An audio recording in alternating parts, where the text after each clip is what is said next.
ఆదిలాబాద్ లో మొన్న జోగురామన్న పత్రికా సమావేశం ఏర్పాటు చేశారు. నేను అనుకున్న పత్రికా సమావేశం ఏర్పాటు చేసే దాంట్లో నేను మంత్రిగా ఉన్నప్పుడు చేయలేనటువంటి పనులు పాయల్ శంకర్ బాగానే ప్రయత్నం చేస్తున్నాడు. సమస్యల్ని పరిష్కారం చేసే ప్రయత్నంలో పనిచేస్తున్నాడని చెప్తాడేమనుకున్నా. ఏం మాట్లాడడం వల్ల జోగురామన్న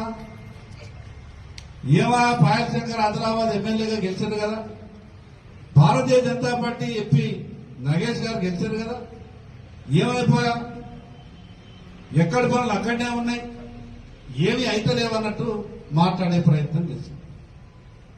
సంవత్సరమే అయింది జోగురామన్న గారు నేను ఎమ్మెల్యే.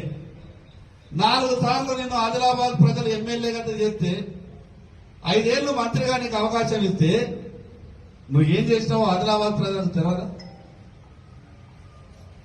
సీసీ గురించి మాట్లాడతావు. కోర్టా చెన్నాక ప్రాజెక్టు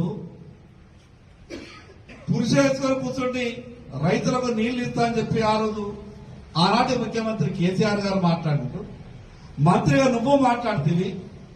కమిషన్లు ఎక్కడైతే ఏ పని ఎత్తనైతే కమిషన్లు వచ్చినాయో ఆ పనులు మాత్రమే చేసి ఈ రోజు ఎకరా భూమికి కూడా కోటా చెన్నాక ప్రాజెక్టు ద్వారా నీళ్లు రాలేదు.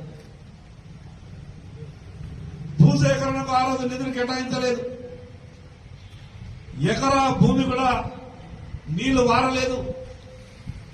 నువ్వు చేసినటువంటి తప్పుల కారణంగా ఆ రోజు నువ్వు చేసినటువంటి వ్యవహారాల కారణంగా ఆ పనికి ఈరోజు అర్థాంతరంగా ఆగిపోయింది. నువ్వు చూస్తలేవా? శాసనసభ సమావేశాలు చూస్తలేవా? కాంగ్రెస్ పార్టీ ప్రభుత్వం ఉన్నప్పటికీ నేను రాజకీయ భేషజాలకు పోకుండా ఈ ఆదిలాబాద్ కు కావలసినటువంటి ప్రతి విషయం మీద ముఖ్యమంత్రి దగ్గరికి వెళ్లి మాట్లాడుతా ఉన్నా, మంత్రుల దగ్గరికి మళ్ళీ మాట్లాడుతున్నా. టీఆర్ఎస్ పార్టీ 10 ఏళ్లు ఈ రాష్ట్రంలో అధికారంలో ఉండే, నువ్వు 5 ఏళ్లు మంత్రిగా ఉంటుంది, తర్వాత 5 ఏళ్లు ఎమ్మెల్యేగా ఉంటుంది. రైతులు పండించినటువంటి పంటలను రైతుల నీ దగ్గర మొరబెట్టుకున్నారు. ఎకరానికి 10 కుంటల సోయాబీన్ వండుతున్నది, గవర్నమెంట్ ఏమో 6 కుంటలే కొంటున్నది. నువ్వేమైనా సాయం చేయాలంటే దాంట్లో ఎవరు ఏమి వేయరాదు, అంతకన్నా కొనరాదు, ప్రభుత్వ నిబంధనలు అడ్డవస్తాయని చెప్పిన